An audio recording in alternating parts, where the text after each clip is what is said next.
right now we got one big problem, and that problem is debt. So it doesn't matter whether or not you've got blockchain technology. If everyone's broke, what do you think is going to happen to the economy? It's just not going to go anywhere, okay? So Wall Street has managed to do something which I never thought was possible. It has managed to put a major hurt on Bitcoin. And as soon as you say that, people who are involved in the Bitcoin space get their backs up against the wall and will say, well, you would say that because you don't understand Bitcoin. Bitcoin is totally independent. It's independent of Wall Street, independent of bankers. You don't know what you're talking about. And I say, oh, yes, I do. Because Wall Street has, in theory, in effect, managed to increase the supply of Bitcoin through Bitcoin futures. Now, I need to explain what futures markets are all about and why you should care about it. You know, we have a show called Canary Cry News Talk where I tried my best to explain futures, and I'm hoping you can do it better than I did. Okay, well, here I go. The futures market emerged in the mid-1800s as a way for farmers and, let's say, food producers to hammer out prices for crops at a certain point in the future. The point is, the farmer gets a predictable price in the future, and the buyer gets a predictable price in the future. So if you got a couple of bushels of wheat to sell to a local flour mill, you know that you're going to get X dollars, let's say, in October.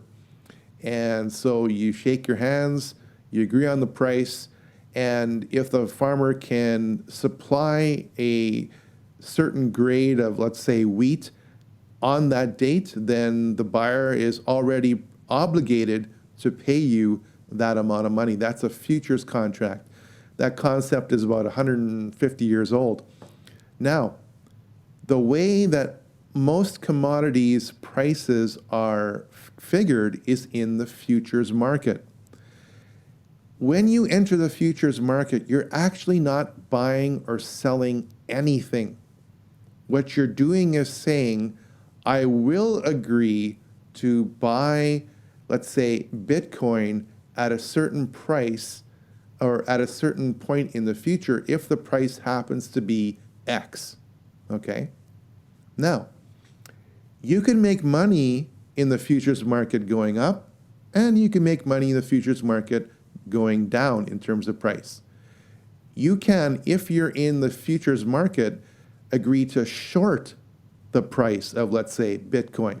In other words, you're making money when the price of Bitcoin goes down because you're making payments on a position, on a financial bet, and at some point in the future, which is all written down in the contract that you happen to sign, okay, you have the option to buy Bitcoin at that price. Or you can say, hold on to my money.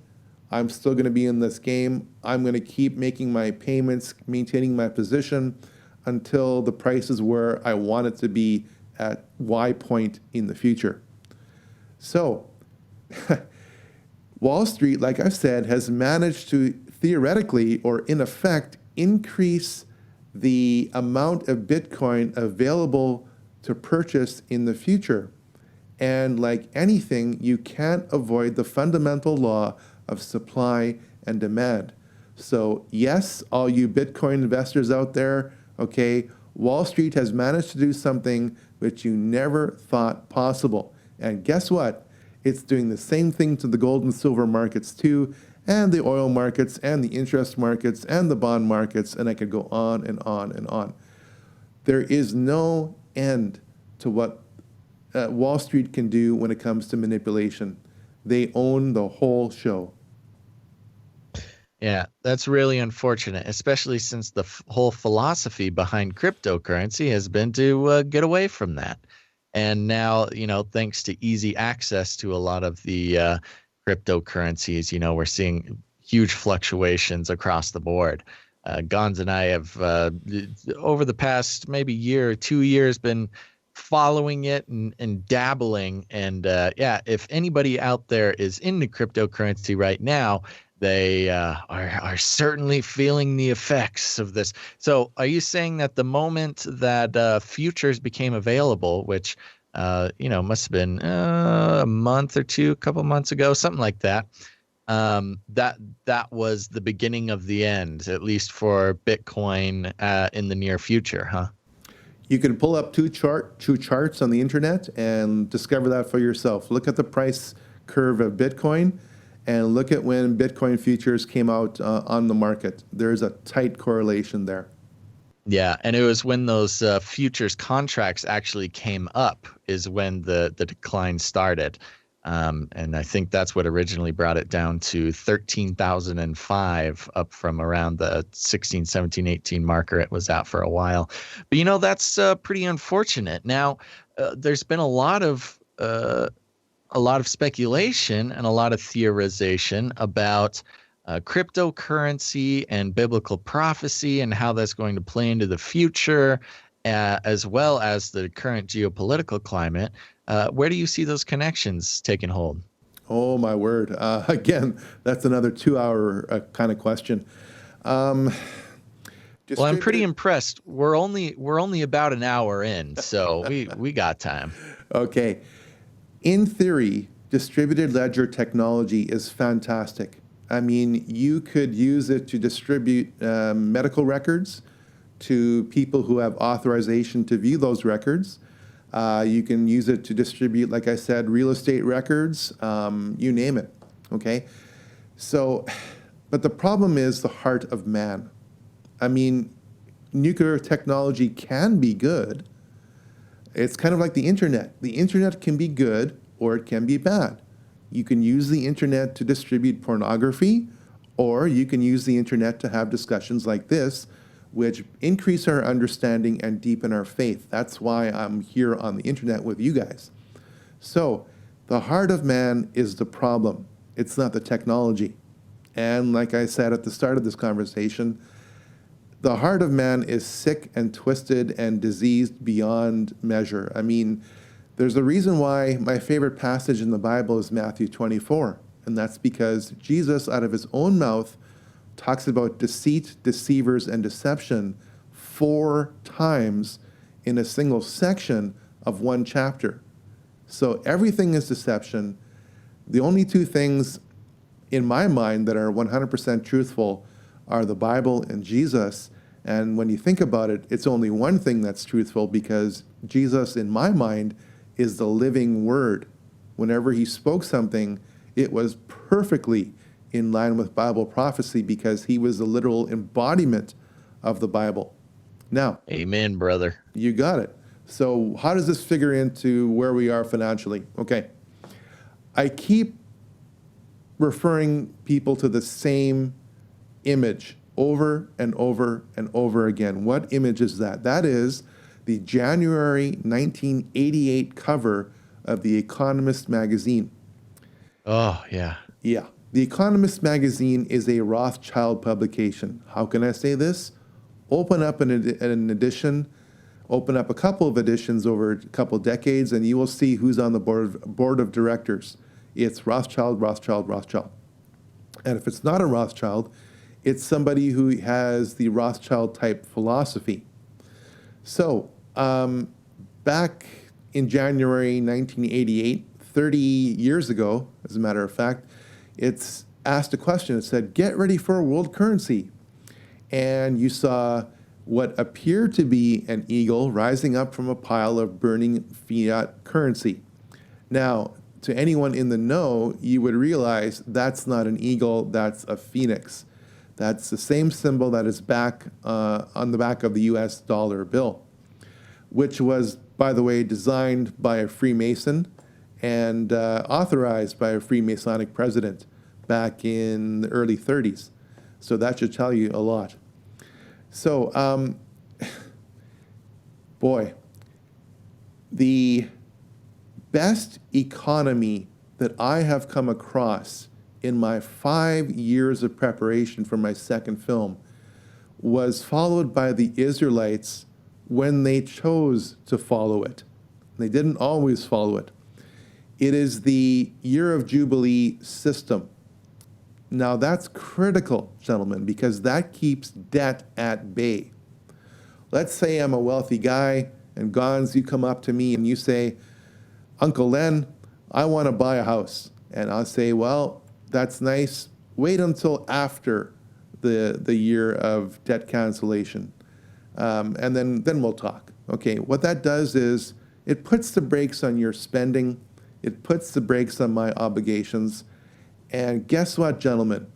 If you follow historical models, especially in America, there's an economic quote-unquote correction every, drumroll please, 7 years.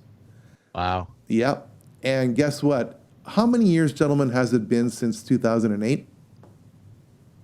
You're scaring me, buddy. Yeah, that's right. We're overdue. Okay? We're overdue because money has been pumped into the stock market courtesy of the Federal Reserve, which is nothing more than the money printing front man for the big banks which own and control Wall Street. It's just one big incestuous relationship. But just as, and I'm not advocating this, okay, just to be clear, you could take all the drugs you want. No one is immune from the effects of taking all the drugs you want. Okay, it's the same thing with the Federal Reserve. They can continue manipulating interest rates down, and keeping them down. They can continue pumping money to their big bank Wall Street buddies, but there is a cause and effect to all of that. And the effect is this: debt. Okay? It's very simple. Very soon, in the next year or two, you're going to have typical trillion-dollar annual deficits in America.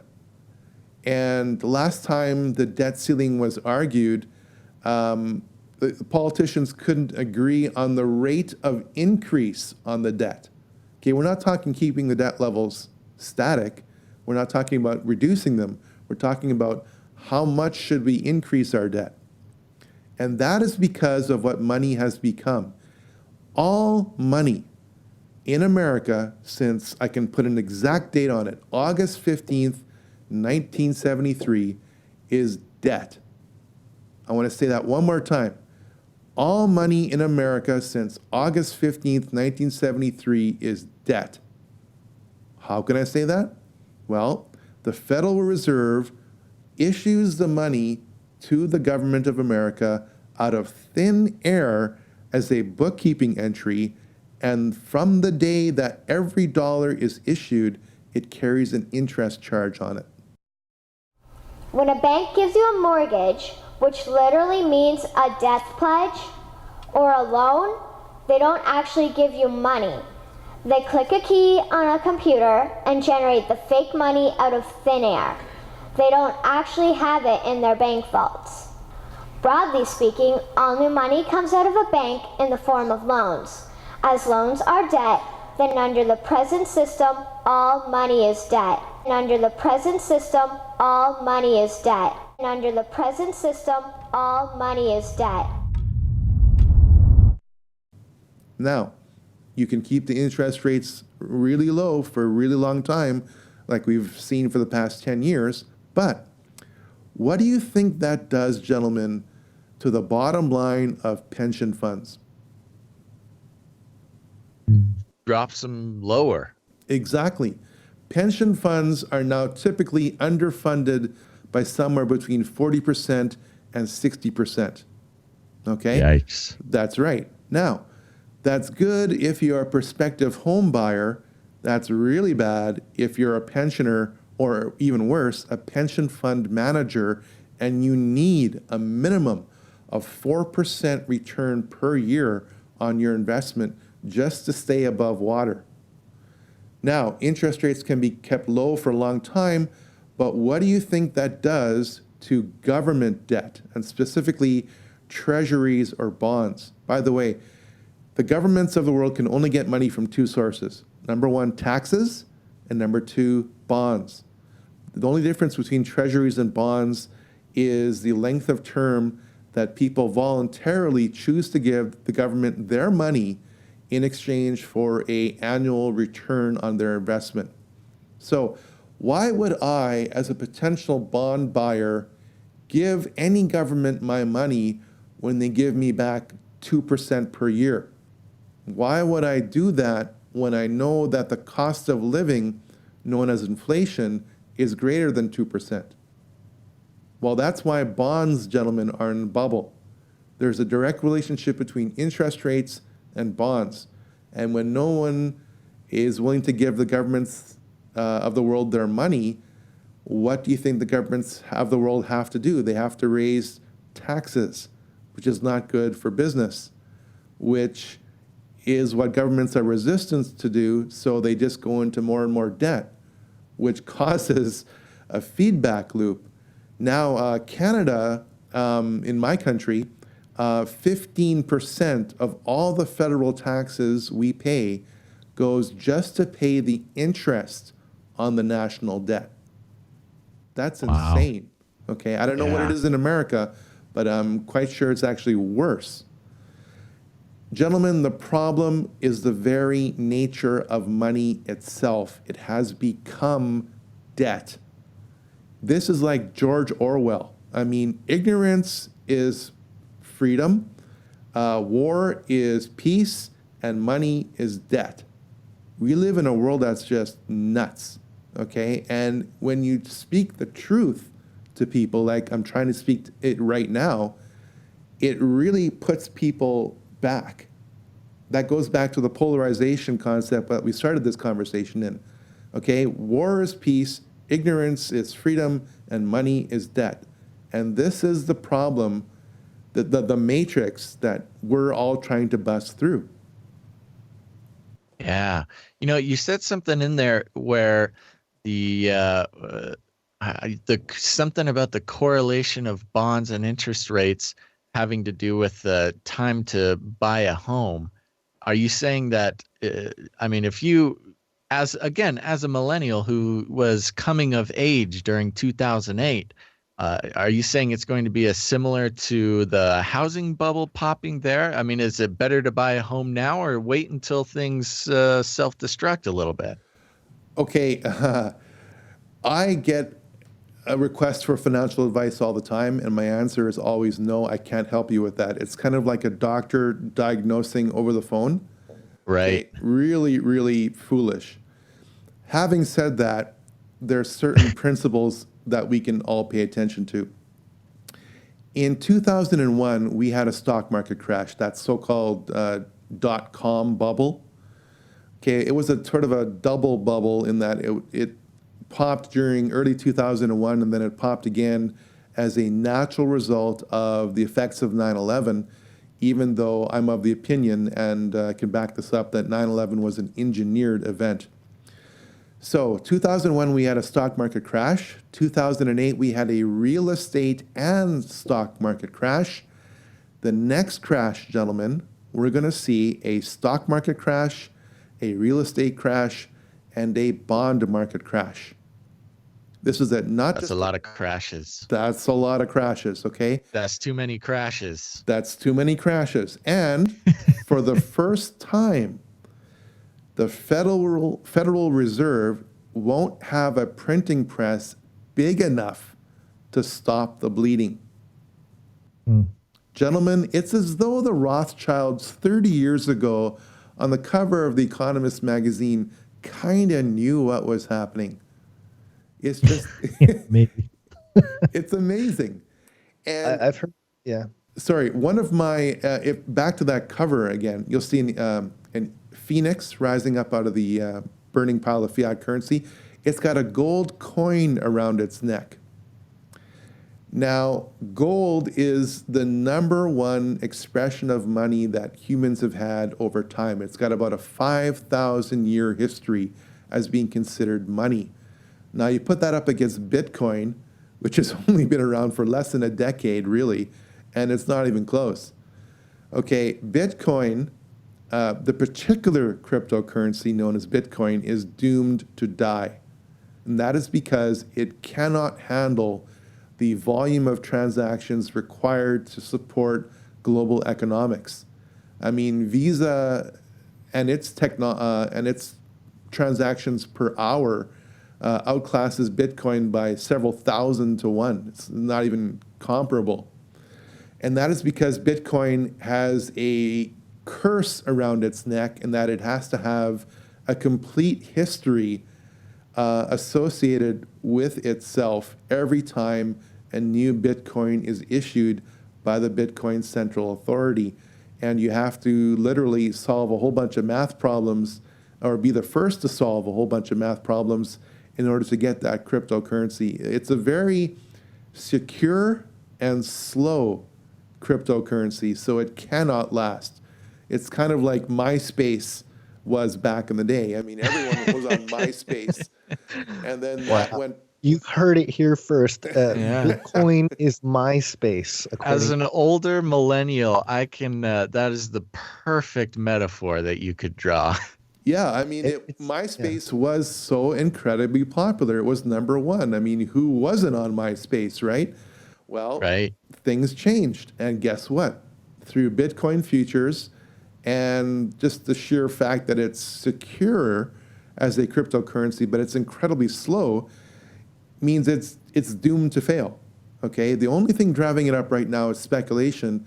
And ever since December, when Bitcoin futures came on the market, it's gone down, down, down. Now it's in the process of rebounding, but gentlemen, you can make money on anything going up and going down and going up and going down over and over and over again.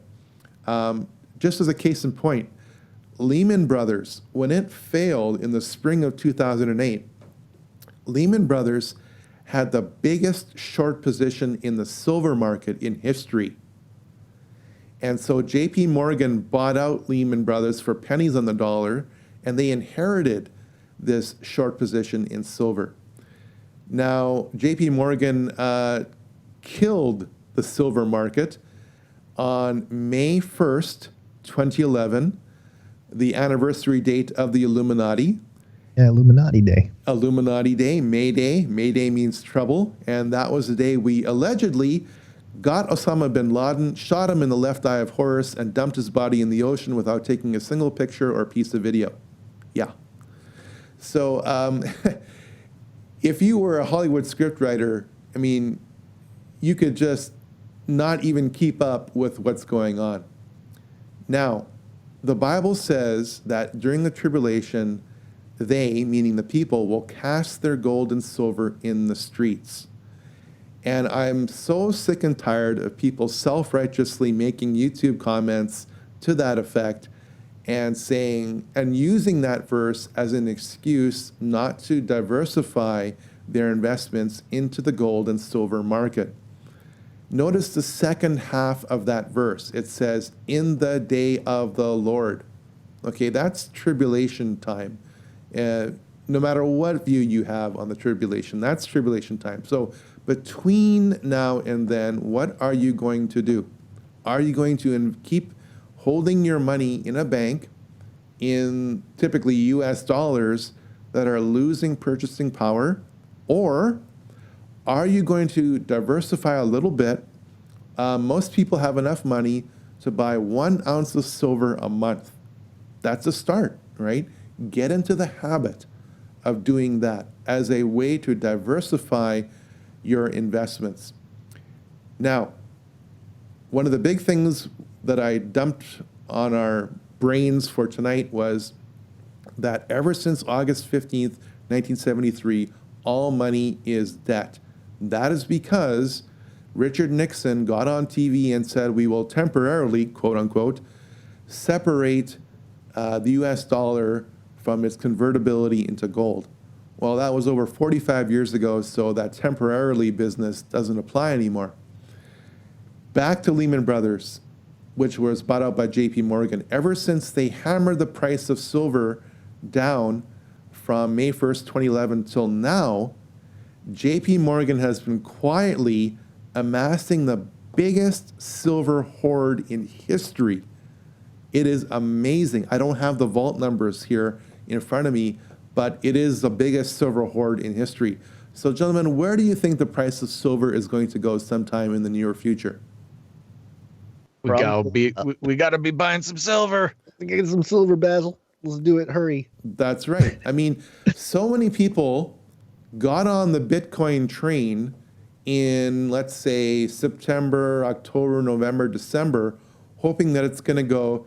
I mean, these ridiculous predictions on YouTube after one quote unquote expert after another saying, oh, Bitcoin to 50,000, Bitcoin to 100,000, Bitcoin to 1,000,000, you can't go wrong. I mean, that's fantasy, okay? Why would you buy something that's overpriced as opposed to underpriced? If you had a choice between Bitcoin and silver bullion right now, where do you think the price of silver is going to go? And where do you think the price of Bitcoin is going to go in terms of being confident about its value in the future? To me, there's no question.